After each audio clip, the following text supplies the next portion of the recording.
Now for our next session, punchy title, Squashing the Competition with Nicole David. I like that. What business leaders can learn from elite athletes.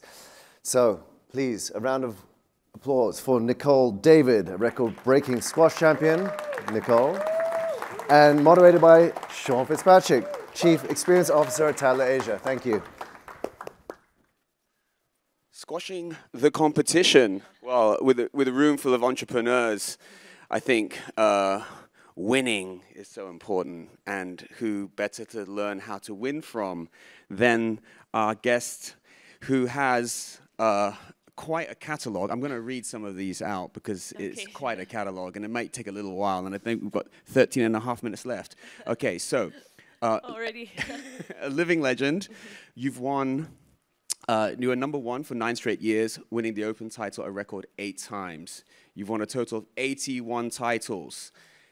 Starting at 81 and counting, no, I'm not going to do all of them. I'll just go 7 gold medals from the Asian Games, 5 British Opens, first Asian woman to reach the number 1 in the world rankings, voted World Games greatest athlete of all time in 2021. You are regarded as the greatest squash player of all time, having beaten a record set by a man. You are the most successful squash player of all time because you've done 151 successive months in the top 10. And yes, I think that does deserve a round of applause for Nicole David. Thank you. Thanks so much. But let's start at the beginning. Let's start how you came to the sport from, as a child in Penang. Tell us about that. Well, being from Malaysia, and we are not a big sporting nation, but my dad was actually a former footballer for Malaysia, and he was a goalkeeper. And in the house, we were brought up with just sports things all over the house. And so we were just a sporting family. So my 2 sisters and myself, when I was 5 years old, there was a public squash center that was built in Penang. So it's very rare to find like a public center. But my dad decided to bring us over, and we started from there. I was 5 years old. I had a racket that was cut into half, and because there were no small rackets then, and I started playing, and I never looked back, and it was the best moment of my life to pick up a sport that is very unusual. Obviously, Malaysia is so big in badminton, and everyone asked, why squash? And because I had public access to squash, that was my first sport. So I enjoyed it. I saw myself improving. I got better. I beat my sisters, which was good. That was what every youngest kid in the family would want to do, to beat your siblings. I know some of you here. I'm sure you're like spurred on to beat your sisters and brothers, so that was me. But that set the tone. I wanted to get better. I wanted to be the best in Malaysia, and then the best in the region in Asia. At 14 years old, I won the Asian Championships and the Asian Games gold medal. And then I moved on to win my first World Junior title at 15 years old. And that was the first world title that a Malaysian female athlete won. So that just spurred me on to do more. So when I was 18, I decided to move out of Malaysia and become a professional athlete, to live in a foreign country in Amsterdam, which is very odd as well, to have your youngest daughter. My parents were just very brave and bold to let their youngest daughter go to a foreign country to fulfill her dreams, but they did just that. So 18 years old, I was working with a former world champion from Australia, squash champion, and that was my turning point to become a junior player and to become a world champion in 4 years later on. And your coach was a female coach. Yes. And so, and that was quite unusual, I think, and still is, if I'm not mistaken. Yeah, for sure. When you talk to many athletes or squash players in particular, when I was growing up, I had a female coach as well growing up. So she created that family feel. So every time we went there, it was so nice to go there. You just feel like you're brothers and sisters. Not just my sisters, but everybody else were like a family. And that was exactly the same when I was playing the Pro Tour. Liz, my coach, I worked with her for 16 years. And she created that environment, that family feel, that positive environment to grow. But also she was just very encouraging. She was a mentor to me, and she knew exactly what needed to be done in terms of just encouraging me, not really changing me, but to enhance what I had. I was a 18-year double junior world champion, Asian champion, and she told me, you need to start from scratch and start all over again, because you are quite limited in many ways, and we want to make you to become the best in the world. So I had to start from scratch, like how to hold a racket, how to hit the ball, how to move on court, and it was so weird that first 4 years training in Amsterdam to understand that you need to break everything down to start all over again to become even better. So that was the journey. It was tough. I just had to lose matches, which I never lose to. It was horrible. That first year, I was going down the rankings, but I was on track. I was following her pathway. She was showing me the right direction because she's been there. So why do I question someone that already knows what to do? So I just followed her lead, and soon enough, I saw myself going up the rankings, and I got to my ultimate dream, and to be world champion at 22 years old and world number 1. Yeah. And that match was held right here in Hong Kong, if I'm not mistaken. So it was a fantastic moment of pride for all of us as well in Hong Kong. Yeah, Hong Kong has a special place in my heart. Just down the harbour front, that's where I won my first world title. Yes.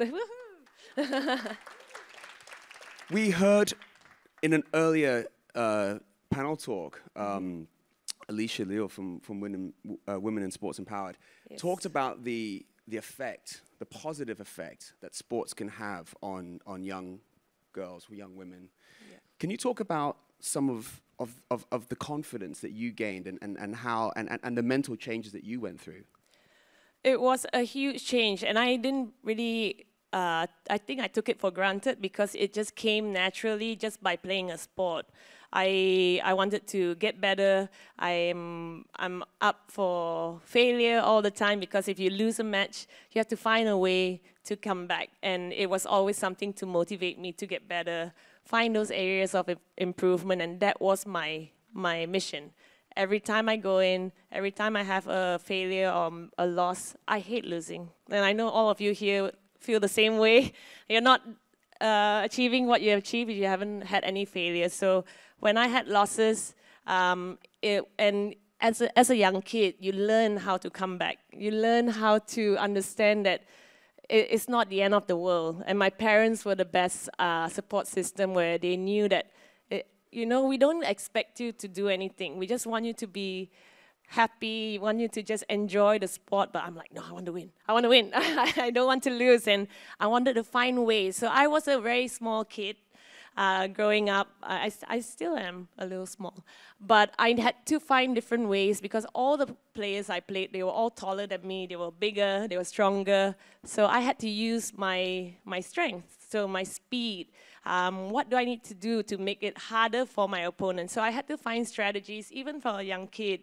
And I knew I could develop so many tools from just playing squash, and that confidence that I knew that I could beat these kids at the time, gave me that confidence to just push myself further and see how far I could go. And that confidence really stuck with me as a kid, and that just translated into just a bigger position in the world, in the arena that I took on.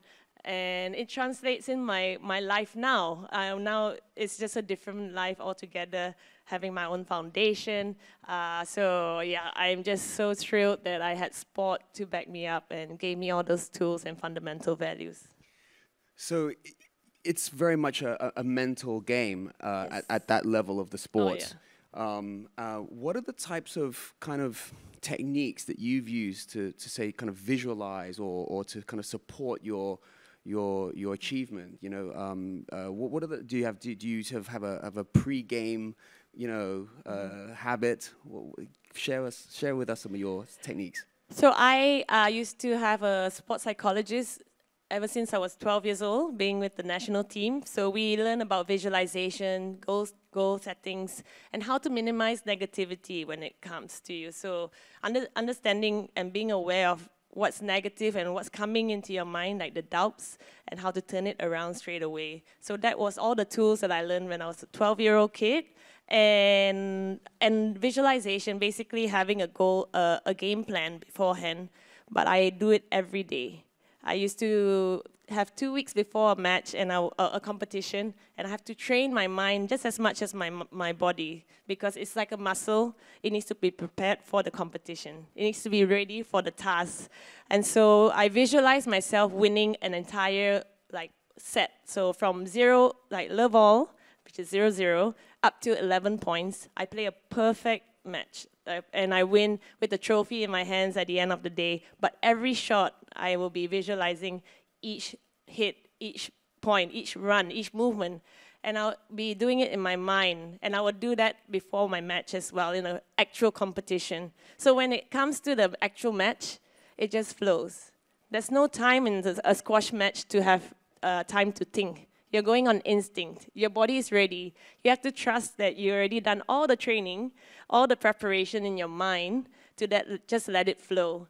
And I've had some amazing moments where my mind just takes over and I just forget everything inside. It's just blank. You ask me, like, what happened? I was like, I don't know. I just came out and I won. I just knew that I was ready, and that gives you the confidence to know that you can do whatever it is, but my mind is ready to go. So, yeah.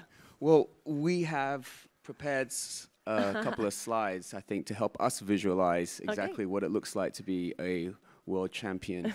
And I think you can talk us through these ones. All right, so these are 4 world titles that I won all over the world. The big picture is actually a combination of the same photo in the BDO sign, and that's in the Cayman Islands. I won my 7th world title there. The first picture on the top was from Manchester, the World Championships there. I won in 2008, to get it right. In 2009, on the other side with the little pink and gray top, I won that in Amsterdam, my hometown. And then the other one on the other corner is from Egypt. I won it in Sharm el-Sheikh, and that was in 2010. So in a row, I won these 3 world titles, 2008, 2009, and 2010. And then also in 2012 in Cayman Islands. So yeah, all crazy leading up tournaments, but all great achievements. Having to win all of these were different stories behind the scenes, all hard expectations on me because the pressure was constant.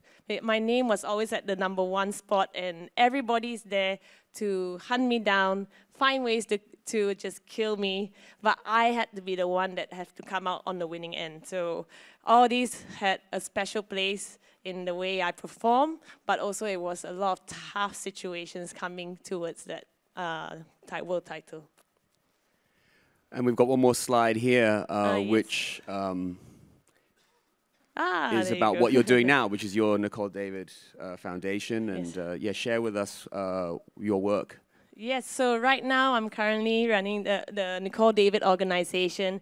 I launched it last year in June with my co-founder and CEO, Mariana, here in the crowd, and she's in the picture as well with another mom in one of our foundation kids, and another intern from a university that was working with us as a coordinator.